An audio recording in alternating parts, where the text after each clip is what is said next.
Hello guys, what's going on here? This is Hugo and welcome to my first ever Minecraft build tutorial, where in today's episode we'll be looking at how to create a structure like this one.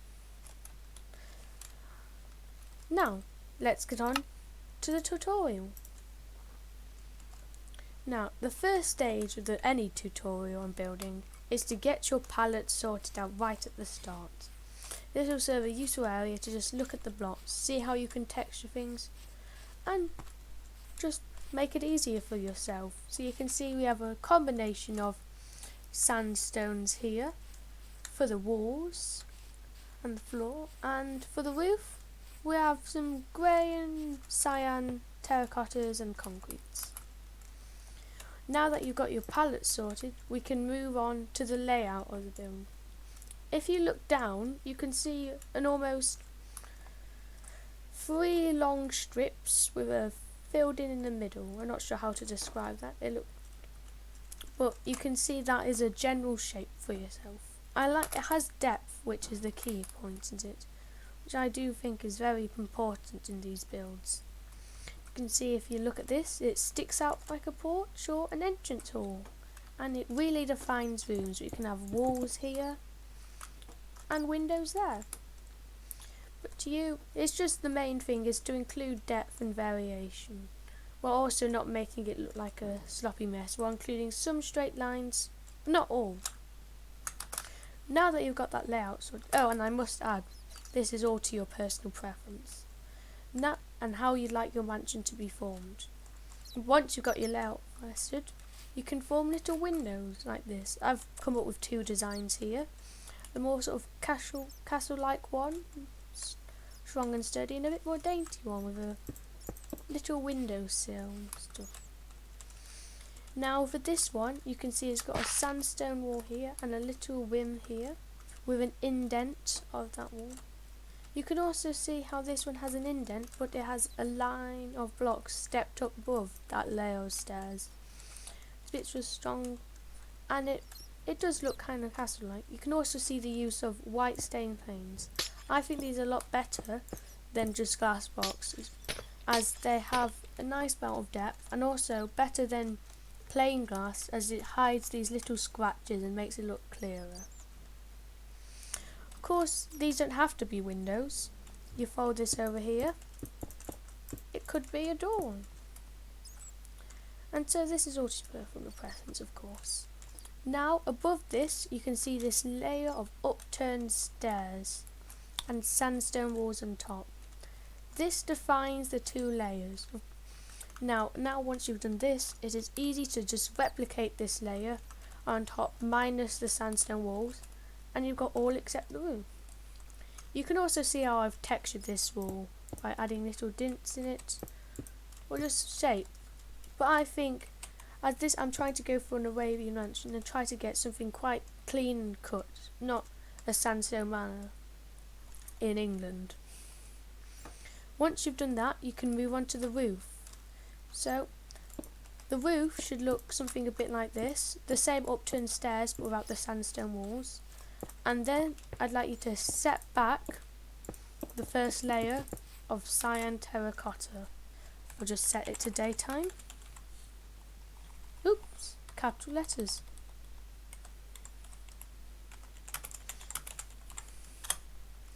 Now you can see this, it's going to curve inwards and outwards, depthwards and heightwards. You can see here is something similar, like going in 2 blocks, then 3 blocks, then 4 blocks.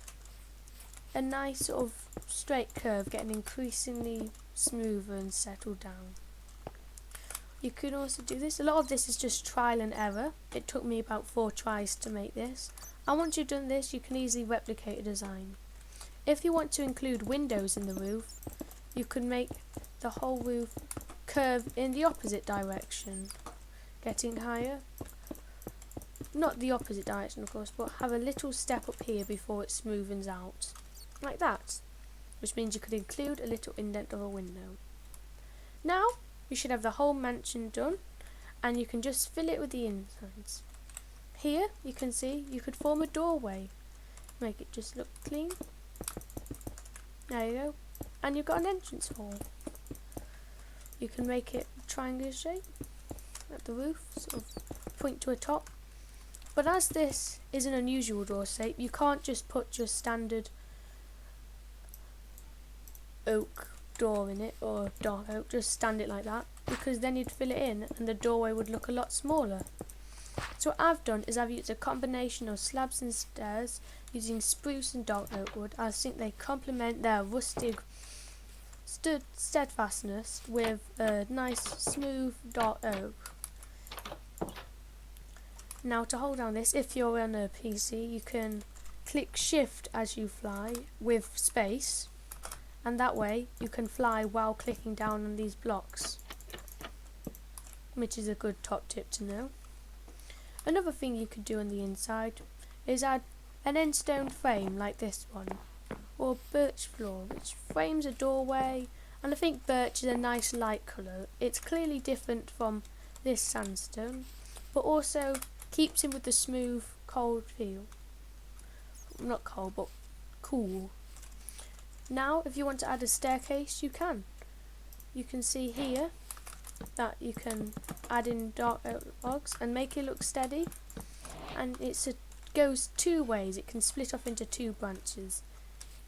You can see how we've got a little bit of depth in here as this part of the wood sticks out apart from the birch.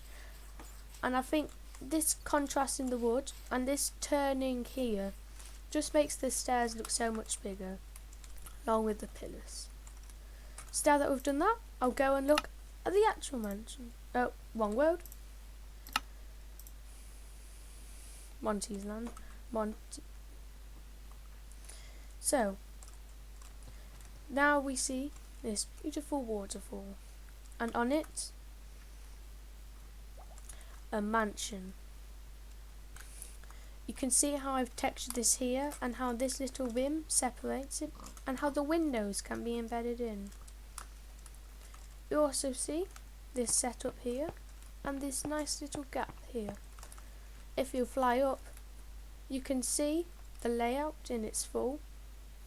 This was, I took a lot of time to try and edit this one. And even you can add this sort of setup at the front. A little area and a turning area. Let's go there. Now on the inside you can see the first that's set up at the doors. You can also see these pillars and how they hold up the room. Well, decoration isn't really my strong point on the inside, but I hope you enjoyed the tutorial to make an outside of this mansion. And if you want to see more videos, I'll be publishing some soon. Thanks for watching. This has been Hugo. If you have any more questions, put them in the comment section down below, and I'll reply as soon as possible. Thanks for watching.